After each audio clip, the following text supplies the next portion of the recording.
நாராயண நமகே நாராயண நமகே. யார் இந்த தம்பி? யாரு இந்த அண்ணன்? யாருக்கு யார் அண்ணி? யாருக்கு யார் தம்பி? என்னை போல பெரியவர்கள் உங்களை போல சிறியவர்களை பார்த்தோன்னா தம்பின்னு சொல்லதான் வழக்கா? என்னைய போல சிறிய மனிதர்கள் உங்களை போல பெரிய மனிதர்களை பார்க்கும்போது அண்ணன் சொல்றது வழக்கம். இந்த உலகத்திலே தம்பிக்கு தான் பெருமை இருக்கு. அண்ணனுக்கும் பெருமை இருக்கு. எந்த வகையில் அண்ணனுக்கு பெருமை? நீங்க எந்த வகையில தம்பிக்கு பெருமை இருக்குன்றீங்க? முன்னாலே முளைக்கின்ற காதை விட பின்னாலே முளைக்கின்ற கொம்புக்கு வலிமை அதிகம்னு சொன்னேன்.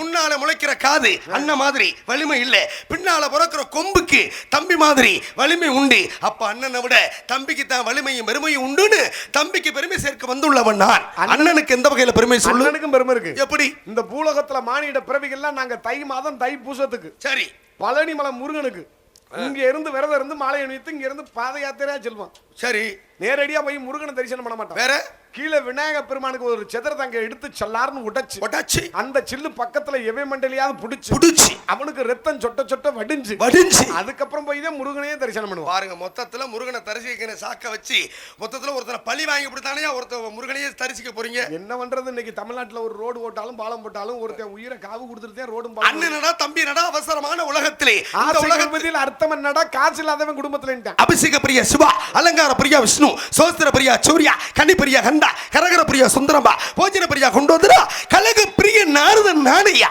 யாரு? நான் தான். இத நம்ப. யோ அப்புறம் நம்பி வாழணும், நம்ப வச்சாத வாழு. ரெண்டாம் கட்ட நான் வாழ்றேன். சும்மா ஒடுக்கிட்டு பூரா பாதிச்சனா முரட்டு கொரட்டையா விட்டு தூங்கி. அதெல்லாம் எந்திரிச்சிரும் எப்படி? ஆமா. இன்னைக்கு எந்திரிச்சு தானே ஆகணும், வேற வழி. விடிய காலம் தானே எந்திரிக்கேன். அதெல்லாம் எந்திரிச்சிருவாங்க. அது இருக்கட்டே. நீங்க நாரதர் மகாமுனிவர்னு எதை வச்சு நம்ப சொல்றீங்க? அட சண்டால பாவி, இது வரைக்கும் நம்பி தான் இப்படி நாங்க பூரா பொட்டல்ல இருக்கோம். அப்ப இன்ன வரைக்கும் நீங்க நம்பலையா? இனியா ஜடா முகடு மணிந்திருக்க, சப்ததாள கட்டை, 4 வகையான கட்டு, மகது யாழ் போட்டிருக்கேன், பஞ்சகசம் கட்டி இருக்கேன். இதெல்லாம் பார்க்கின்ற பொழுது நாரத மகரிஷின்னு நம்பளையும் கிரியே. உன்னை நான் எப்படி நான் நம்புறது? இதெல்லாம் போட்டிருந்தா நாரதர் கண்டிப்பாக நீங்க சொன்னதுதான். உனக்கும் உங்களுக்கு எனக்கும் பந்தயம். என்ன பந்தயம்? காலையில நாடகம் முடிச்சுட்டு நேரம் தொண்டி பஸ் ஸ்டாண்ட்ல இருந்து நேரம் மதுரை மாட்டுத்தாவணிக்கு போறான். ஏன் போய் என்ன பிச்சை எடுக்கவா? பிச்சை எடுக்கிறதுக்கு வாய்ப்பு வந்தாலும் பிச்சை எடுத்து ஆகிற வேற வழி இல்ல. அங்கே 10-11 மணி போல ஒருத்தன் ஆஞ்சநேயர் வேஷம் போட்டிருக்கேன். சரி. இன்னொருத்தன் ராமர் வேஷம் போட்டிருக்கேன். இன்னொருத்தன் கிருஷ்ணர் வேஷம் போட்டிருக்கேன். சரி. தோல் பெட்டி ஒண்ணு, ஜோல்னா பெட்டி ஒண்ணு போட்டுக்கிறாங்க. சரி. கீழு புல்லு அமிக்கி கடகடக்கு அரே ராமா அரே கிருஷ்ணா அரே ராமா அரே கிருஷ்ணான்னு பிச்சை எடுக்கிறேன். சரி. அந்த மாட்டுத்தாவணி பஸ் ஸ்டாண்ட்ல ஆஞ்சநேயர் வேஷம் போட்டவரை நான் ஆஞ்சநேயர் ஏத்துக்க முடியுமா? ஓஹோ. இல்ல ராமர் வேஷம் போட்டவரை ராமர் தான் ஏத்துக்க முடியுமா? அதுவும் சரி. இல்ல கிருஷ்ணர் வேஷம் போட்டவரை தான் கிருஷ்ணர் ஏத்துக்க முடியுமா? அற்புதமா சொன்னீங்க. இந்த இடத்துல நீங்க நாரதர் மகாமுனிவர்ன்றீங்களே, எதை வச்சு நம்புறதுன்னு கேட்டால ஆரம்பத்திலே சொன்ன ஒண்ணு நம்பி வாழு இல்லைன்னா நம்ப வச்சு வாழுன்னு சொன்னேன். நம்பினார் கெடுவதில்லை இந்த உலகத்திலே, இறைவனை நினைத்தா. இப்ப நீங்க சொல்றீங்களே, அதாவது மதுரையிலே மாட்டுத்தாவணி பேருந்துல அங்க 11 மணி அளவில் ஒருத்தர் கிருஷ்ணர் வேஷம் போட்டிருக்காரு. அவர் நான் கிருஷ்ணன் ஏத்துக்க முடியுமா? ஆஞ்சநேயர் வேஷம் போட்டிருக்காரு, அவர் ஆஞ்சநேயர் ஏத்துக்க முடியுமா? ராமர் வேஷம் போட்டிருக்கேன், அவனை ராமன் ஏத்துக்க முடியுமா? இந்த இடத்துல இங்க நாரதர்னு சொல்றீங்களா, நான் எப்படி ஏத்துக்கிறது? இதுதானே உங்க சந்தேகம். நான் யாரு? இப்ப அவர்களா யாரு தெரியுமா? இந்த பூலோகத்துல மானுட பிறப்புகளாக பிறந்து ஆக வயிற்று பிளப்பிற்காக ஹரிதாரத்தை முகத்திலே பூசிக்கொண்டு கடகடைகளுக்கு வீடுகளுக்கு யாசகம் பெறக்கூடிய ஜீவராசிகள். யாசகம்னா என்ன தெரியுமில்ல? பிச்சை பெறக்கூடியவர்கள். அவர்கள் செயற்கை, நான் அப்படி இல்லை, நானும் இயற்கை. இந்த உலகத்துக்கு நான் எதை கொடுத்தேன், எப்பொழுது என்ன கொடுத்தேன், என்னால் என்ன ஏங்கிக் கொண்டு இருக்கின்றது என்பதை அற்புதமா கவி மூலமா சொல்றேன். கெட்டிக்கார பிள்ளைனா எட்டி பிடிச்சு பேசு, நாரத விளையாட்டலா நாரத முனிவன் கூறு வாரண கவி என்று வான்மீக என்பான். சீரனு சொல்லாட்டு திருவள்ளம் தூர் வச்சான் காரணி கொடியான் கம்பன் தமிழ்நார் கவிதை செய்து வைத்தானே. ராம காவியத்தை இந்த புண்ணிய பூமியிலே எடுத்து உரைத்து ரட்சகன் என்று சொல்லக்கூடிய வால்மீகியிடம் எழுத சொல்லி இந்த உலகிற்கு கொடுத்தவன் நானே. நாரதர் மகாமுனிவர் நானே தான். அடியேன் வணங்குகிறேன். வாழ்க பல்லாண்டு. ஆமா, தாங்களை சந்தித்தல் மனமற்ற மகிழ்வு. ஆமா, நீங்க தெய்வ பிறப்பு. நாங்க எல்லாருமே என்னையும் அனைத்து உங்களை சேர்த்து மானுட பிறப்புகள். நீங்க மானிட பிறவி. எனக்கு சின்ன சந்தேகம். வந்தோடனே சந்தேகமா? எனக்கு மட்டும் இல்ல, இங்க இருக்கிற எல்லாருக்குமே இந்த சந்தேகம் இருக்கு. ஓ, ஒரு உள்ள ஒரு சந்தேகத்தையும் கேட்கலையா? நீனா சொல்லிக்கிட்டு இருக்க. ஐயோ, அவங்களுக்கு கேட்க வாய்ப்பு இல்லாதனால கீழே உட்கார்ந்துருக்காங்க. சரி, எனக்கு கேட்க வாய்ப்பு இருக்கிறதுனால உங்கள்ட்ட நான் கேட்க போறேன். ஓஹோ, அவர்களுக்கு வாய்ப்பு இல்லை, உங்களுக்கு வாய்ப்பு வந்து விட்டது. அப்ப அந்த வாய்ப்பை பயன்படுத்தி மக்களுக்கு தேவையான விஷயத்தை கொடுங்க. உங்களுக்கு சந்தேகம்னு சொன்னீங்கல்ல, இப்ப நீங்க தெய்வ பிறவி, நாங்க மானிட பிறவி. சரி, இந்த உலகத்துல தெய்வம் இருக்குதா இல்லையா? சண்டால பாவி, வந்தவுடனே சின்ன சந்தேகம்னு சொல்றேன், இது மிகப்பெரிய சந்தேகமா இல்லையா? அட ஏங்க குழப்பமா இருக்குங்க. என்னையா வந்தவுடனே நீ கேக்குற, இந்த உலகத்திலே தெய்வம் இருக்கா இல்லையா அப்படின்னு தானே உங்களுக்கு சந்தேகம்? இந்த உள்ள இருக்கால அம்பாள், அந்த தெய்வம்னு ஒருத்தி இல்லைனா இத்தனை பக்தர்கள் இந்த இடத்துல இந்த நாடகத்தை வைத்து வேண்டி இத்தனை லட்சம் ரூபாய் செலவு பண்ணணும்னு அவசியம் வந்துருச்சா? இல்ல இல்ல இல்ல. அப்ப தெய்வம் இருக்குங்கிறது உண்மைதானே? உண்மை என்பதை நம்பித்தானே இந்த திருவிழா நடக்குது. தெய்வம் இருப்பது உண்மை என்பதற்கு இந்த திருவிழாவும் இந்த பக்த கோடிகளும் இந்த நாடகமும் ஒரு சான்று. அப்ப தெய்வம் இருப்பது உண்மை. ஓ, அப்ப தெய்வம் இருப்பது உண்மை. கண்டிப்பா. இப்ப நம்ம ஊர் கோயில விட்டுருவோம். விடுங்க. பக்கத்துல ஒரு மிகப்பெரிய கோவில் ஆலயம் இருக்குன்னு வைங்க. சரி. கோவில் இருந்தா கருவறைன்னு ஒண்ணு இருக்கும். கண்டிப்பா இருக்கும். கருவறைன்னு இருந்தா தெய்வம் இருக்கும். ஆமா, உண்மைதானே? கண்டிப்பா இருக்கும். இந்த ராத்திரியா ஒரு 4 கலவாணி பேரு போய் சரி கருவறைக்குள்ள இருக்கிற தெய்வத்தை கடப்பாரை வச்சு குத்தி கலவன்றேன். ஓஹோ. தூக்கிட்டு போனது ராமநாதபுரம் மாவட்டமா? ஆமா. காலையில செய்தித்தாள்ல இந்த மாதிரி சிலை திருட்டுன்னு போடுறாங்களே. ஓஹோ. கருவறைக்குள்ள இருக்கிற வரைக்கும் நாங்க தெய்வம்னு அதை கும்பிட்டுக்கிட்டு இருந்தோமே. சரி. 4 கலவாணி பேருக்கு கலவாண்டுக்கிட்டு போன உடனே அதை செய்தித்தாள்ல சிலை திருட்டுன்னு போறானே. அப்ப அது தெய்வமா சிலையா? ஓஹோ. நான் கேட்கறது நியாயம் தானே? அப்ப எதாவது சொல்லுங்க. சும்மா அப்படியே பேய் அடிச்சது மாதிரியே உட்காந்துருக்கீங்களா? உங்களுடைய கேள்வி என்ன அப்படின்னா, சந்தேகத்தினுடைய கேள்வி என்னன்னு இப்ப புரிஞ்சு போச்சு எனக்கு. கருவறைன்னு ஒண்ணு இருந்தா அதுக்குள்ள தெய்வம்னு ஒண்ணு இருக்கும். ஆமா, தெய்வம் இருக்கும்னு நான் தான் சொல்லிட்டேன். இதுல எந்த மாற்றமும் இல்லை. தெய்வம் கருவறையில தெய்வம்னு ஒண்ணு இருந்தா அந்த தெய்வத்தை 2 களவாணி பயிர்கள் கடப்பாறையை வச்சு அந்த தெய்வத்தை திருடிடுறேன். ராமநாதபுரம் மாவட்டத்துல செய்தித்தாள்ல ஒரு பக்கத்துல என்ன போடுறான், இந்த ஊரிலே இந்த தெய்வம் திருட்டுன்னு தானே போடணும். ஆனா தெய்வம் திருட்டுன்னு போடல, சிலை திருட்டுன்னு போட்டேன். அப்ப நாங்க எல்லாரும் கும்பிட்டது வெறும் கல் சிலையவா தெய்வத்தையா? அதானே குழப்பமா இருக்கு. மிகப்பெரிய சந்தேகம் வந்தது. இப்ப நியாயமா இருக்கு எனக்கு. என் மொண்டட்டிலாம் ஆடி 18க்கு வரிஞ்சு கட்டி போனான். அது சரி. விளக்கத்திரி இப்ப நீங்க கேட்ட கேள்விக்கு நான் பதில் கொடுக்கணுமா இல்லையா? அற்புதமா சொன்னீங்க. காரணம், ஒரு மனிதன் உயிரோடு இருக்க, உயிரோடு இருக்கக்கூடிய மனிதனுக்கு நீங்க என்னவெல்லாம் பேர் சொல்லி கூப்பிடுவீங்க? என்னந்த மலைச்சாமி என்ன உட்கார்ந்துருக்காரு, இந்த சுப்பிரமணியன் போறாரு, பாண்டி வராரு, சுரேஷ் வந்திருக்காரு, அப்புறம் ஜீமா போறாரு, மந்திரி வராரு. அற்புதம்.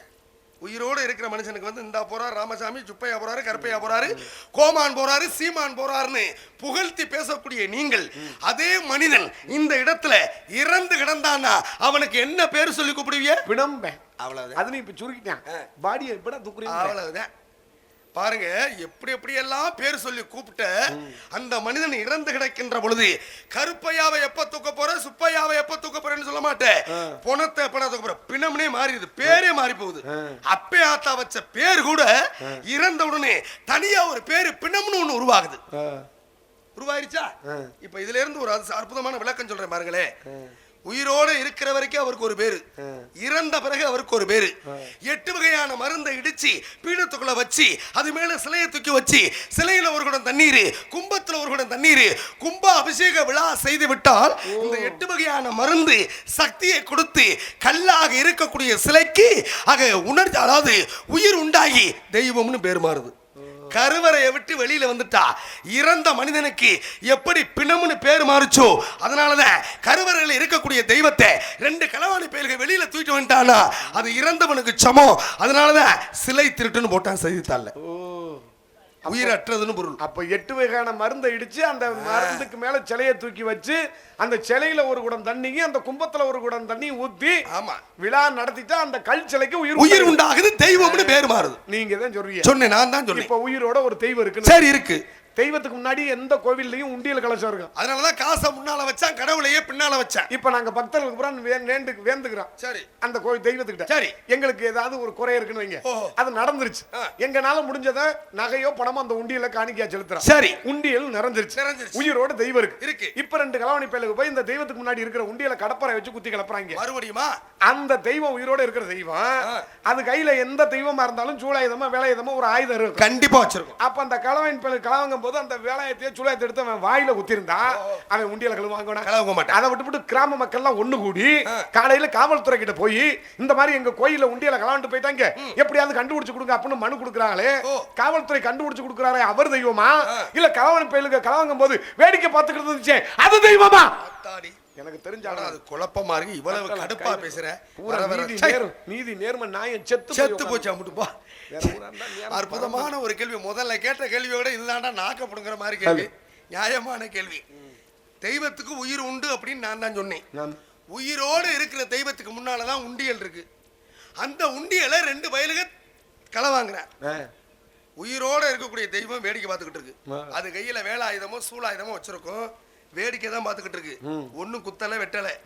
ஆனால் களவு போன பொருளை கொண்டாந்து மீட்டு கொடுத்தாரே காவல்துறை அதிகாரி, காவல்துறை அதிகாரி ஐயா அவர்கள் தெய்வமா இல்ல வேடிக்கை பார்த்துக்கிட்டு இருந்துச்சு இது தெய்வமா?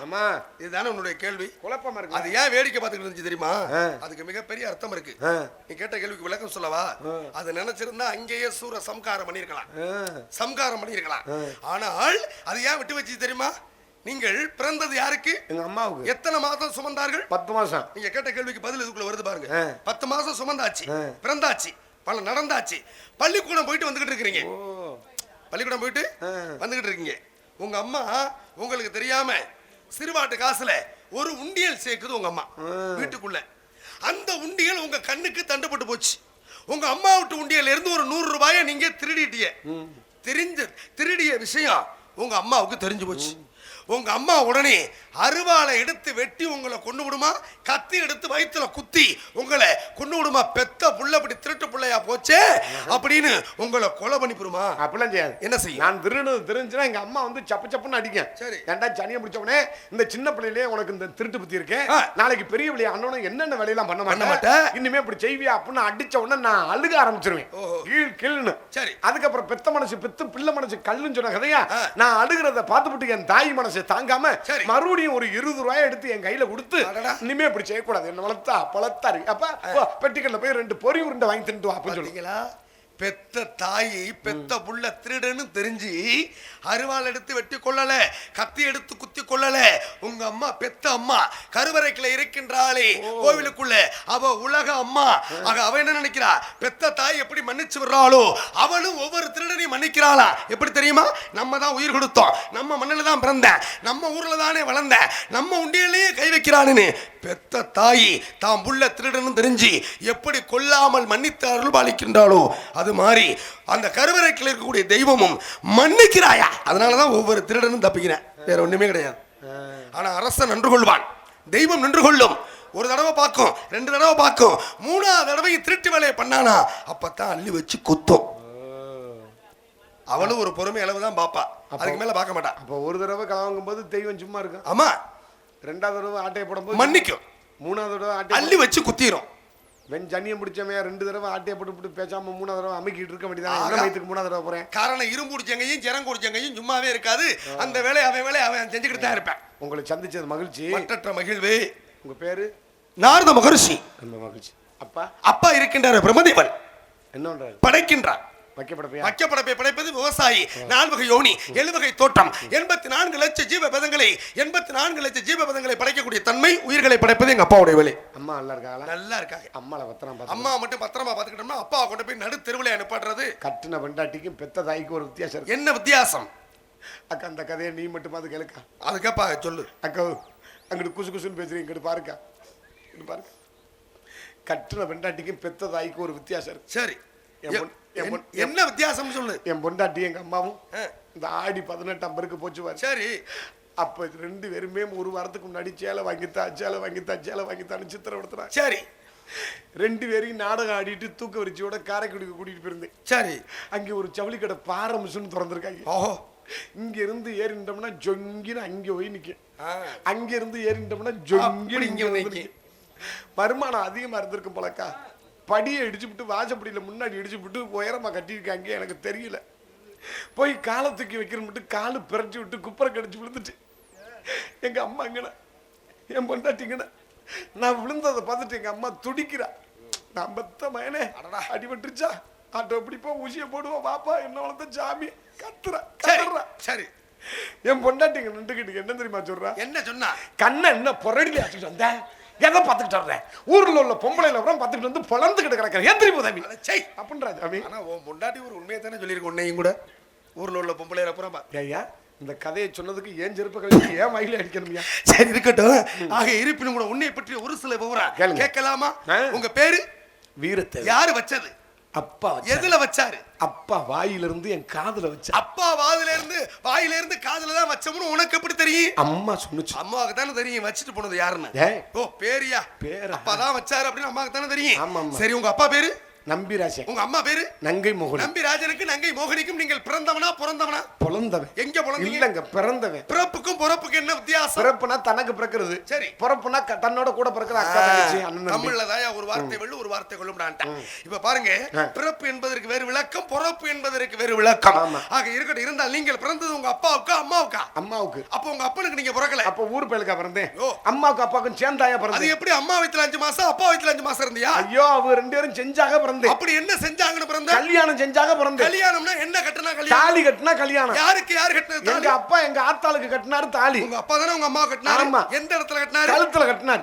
நீ எங்க பிறந்த? வயித்துல பிறந்தேன். கழுத்துல கட்டினா நீ கழுத்துலான பிறக்க நீ யாரை கட்டிட்டு வயித்துக்கு போன? இது என்ன கிரகமேரா இருக்கு? ராத்திரி 3 மணிக்கு வந்து கழுத்துல பிறக்கிற, வாயில பிறக்கிற, குண்டில பிறக்கிற. நீ தானப்பா சொன்ன கழுத்துலான கட்டினாரு. ஆமா. நீ கழுத்துலான பிறக்கணும். நீ யாரை கட்டிட்டு வயித்துக்கு போன? 2 பேருக்கு முதல் ராத்திரி நடந்துருச்சு. ஓ, முதல் ராத்திரி நடந்ததனால. சரி, இந்த உலகத்துல முதல் ராத்திரிக்கும் கடைசி ராத்திரிக்கும் என்ன வித்தியாசம்னு சொல்லு. முதல் ராத்திரினா மெத்த மேல பூவை போட்டு பூ மேல நம்ம படுத்தோம்னா முதல் ராத்திரி. அது நியாயம். கடைசி ராத்திரினா நம்மள படுக்க போட்டு நம்ம மேல பூவை கொட்டிட்டாங்கன்னா கோயிந்தான்னு கடைசி ராத்திரி. சண்டால பாவி பூவாகி பிஞ்சாகி காயாகி கனியாகுவது இந்த உலகத்துடைய இயல்பு. பூவிலே தொடங்கி வாழ்க்கை, மனிதனுடைய வாழ்க்கை பூவிலே முடிகின்றது. சரி, இருக்கட்டும். முதல் ராத்திரினா இன்னைக்கு வந்தா முதல் ராத்திரி, நாளைக்கு வந்தா மறுராத்திரி, முதலும் மறுநாள் வந்துகிட்டு தான் இருக்கு. நீ சொல்ற முதல் ராத்திரிக்கு நீ பிறந்ததுக்கு சம்பந்தம் என்ன? உங்களுக்கு இன்னும் புரியல? எங்க அப்பா பழத்தோட இருந்தார். சரி. எங்க அம்மா பாலோட வந்துச்சு. பாலும் பழமும் சாப்பிட்டாங்க, நான் பிறந்துட்டேன். எனக்கு இப்பதான் ரொம்ப சந்தேகம். என்ன? உங்க அப்பா ஏதோ என்ன வச்சுக்கிட்டு இருந்தாரு? பழத்தோட. உங்க அம்மா என்ன கொண்டுட்டு போச்சு? பாலோட. உங்க அம்மாவுக்கு அன்னைக்கு தானே கல்யாணம் ஆச்சு. ஆமா. எப்படி பால் வந்துச்சு? சொம்புல வந்துச்சு. ஓ, பசும்பாலா? நல்ல வேலை. சரி, பாலும் பழத்தையும் சாப்பிட்டா என்ன வரும் தெரியுமா? பீவன். அப்புறம் நீ எப்படி வந்த? 2 பேரும் நல்லா சாரை மாதிரி பொணச்சல் பண்ணிட்டாங்க. நல்லா என்ன என்ன பாம்பு என்ன? சாரை என்ன பாம்பு என்ன? அப்ப ரெண்டுமே சாரை தானே? ஆமா. ரெண்டுமே பாம்பு தானே? ஆமா. ரெண்டு சேர்ந்தால் என்ன குட்டி போடணும்? பாம்பு குட்டி. அப்புறம் நீ எப்படி வந்த? ஐயோ, 2 பேரும் மெத்த வாங்க காசுலன்னு பாயில கூடிட்டாங்க. அட, உங்க அப்பாவுக்கு தூக்கம் வந்திருக்கு, அந்த பக்கமா தூங்கி இருப்பாரு. உங்க அம்மாவுக்கு தூக்கம் வந்திருக்கு, இந்த பக்கமா தூங்கி இருக்கும். அப்ப 2 பேரும் தூங்கி எந்திரிச்சாலே ஒரு குழந்தை பிறந்துருமா? ஐயோ, 2 பேரும் டொங்காசு போட்டாங்க.